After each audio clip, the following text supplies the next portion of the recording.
halkani waa xarunta lagu karantiilo dadka uu soo ritay cudurka daacuunka.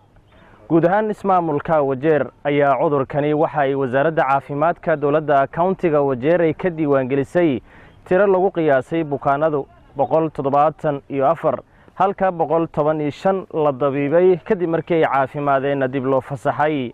halkan aan hadda ku suganahay waa magaalada Biyo-Madow oo sidoo kale ku taalo xarun dadka lagu karantiilo. 97 kamid ah bukaanada ee cudurka daacuunka lagu arkay ayaa ka soo jeedo koonfurta Wajeer oo qaar lagu karantiilay. halkani aan hadda ku suganahay 3 kamid ah bukaanadan ayaa hore ugu geeriyooday cudurka daacuunka. saraakiil ka socota wasaaradda caafimaadka uu horkacayay xogayaha joogtada wasaaradda caafimaadka iyo sidoo kale agaasimayaal ayaa maanta soo gaareen magaalada Biyo-Madow halkaas oo ugu kuuragalayeen xaaladda dadkii la xanuunsanaa cudurka daacuunka oo lagu dabiibayo xarunta lagu karantiilo dadka uu cudurkaasi soo ritay. xogayaha joogtada wasaaradda caafimaadka dawladda countiga Wajeer Dr. Kahi ayaa faahfaahin ka bixiyay tirada cudurka daacuunka inta uu soo ritay iyo inta hadda la dabiibay.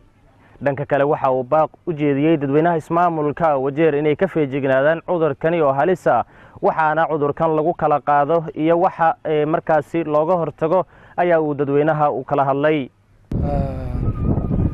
maanta waxaan joognaa xarunta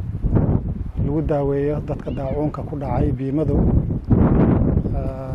oon bilownay 6dii bishii 12aad sanadkii la soo dhaafay.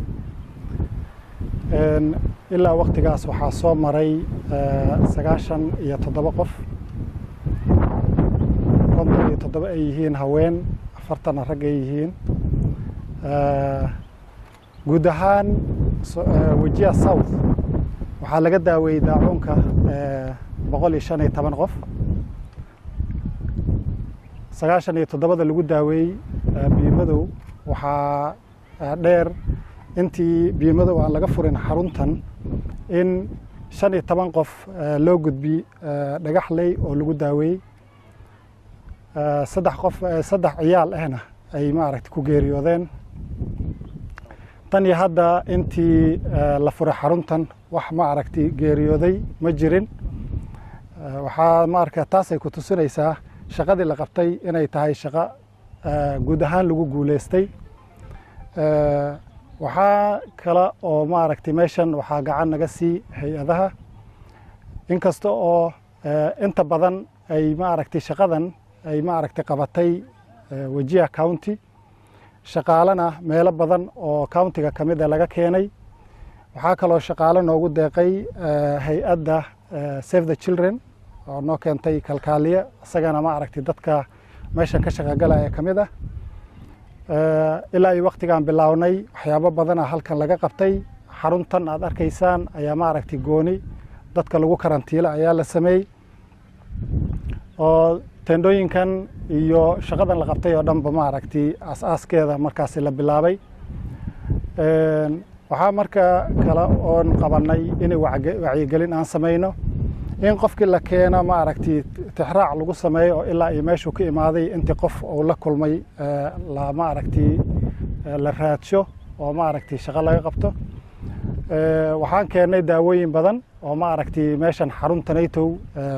maaragtay lagu isticmaalay. waxaa kaloo keenay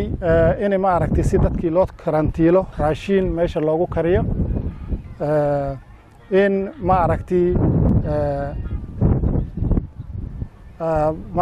la daaweeyo oo maaragtay la tago xaafadihii oo wixii laga qaban kara iyo sidii looga hortagi lahaa la sameeyo. waxay ahayd arrin maaragtay oo countiga oo dhan iyo laamaha uu ka kooban yahay oo dhanba ay maaragtay ka qayb qaateen. ayna u badneed xoogga health ama caafimaadka laanta caafimaadka inay maaragtay fulisay.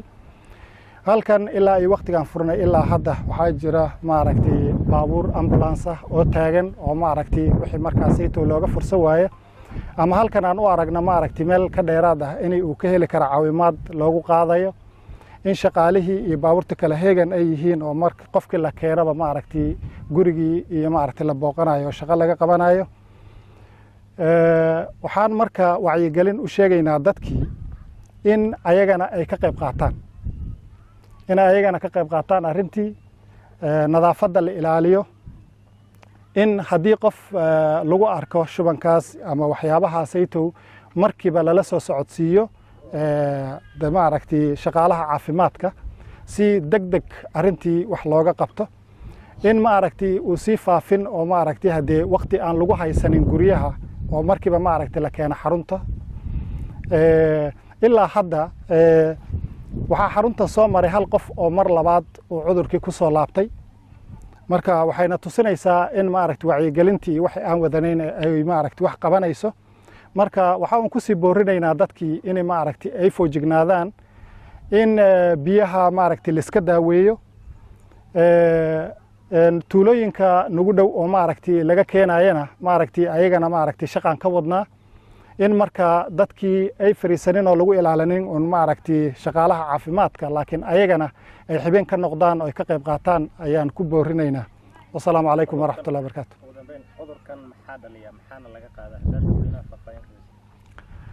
cudurkan wuxuu ka imaadaa un maaragtay wasaq maaragtay uu qofkii uu maaragtay uu isticmaalo ama uu maaragtay uu laqo ama biyaha u raaco ama raashin ha u raaco ama wax noocaasa wasaqda inta badan waxyaabaha ka imaado hataa waxaa keeni kara maaragtay saxarada ka imaado shimbiraha ama waxyaabaha la midka ama wax noocaasa marka sidaa awgeed waa in maaragtay nadaafadda si gooni ah loogu dadaalo oo cudurkan sidii aan aga hortagi lahayn nadaafadda ayaa xoogga in la saaro muhiimadda ay tahay ugu dambeyntiina wakiilka deegaanka Diif oo sidoo kale matalayay wakiilka deegaanka Banaanay ayaa waxa uu dadweynaha uu kala dardaarmay ama uu oga digay cudurkani halista leh isagoona ugu baaqay inay bulshada nadaafadda ku dadaalaan waxaan soo gaarnay xarunta oo ka dilaacay daacuunka ee lagu dabiibayo biyo madow anigoo runtii ku hadlayo afka mashmuuca dahaba oo tacsiye ku maqan lagana soo doortay Banaanay waxaan marka hore rabaa inaan aga tacsiyeeyo anagoo mar horeba qabanay press uga tacsiyeynay tolkii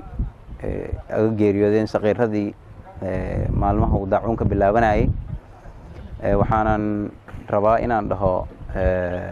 county governmentka especially health team inay hayaan shaqo wanaagsan aynan na ku filneen oo runtii meelo badan Wajeer South la iskaga soo guuray oo daacuunkii uu ka sii socdo marka waxaan leeyahay hal laba jibaaro dadaalka socdo ee ah in maxay ahayd xaaladii ay sii cuslaanayso ugu dambeyn xalayto waxaan noola sheegay in Dabley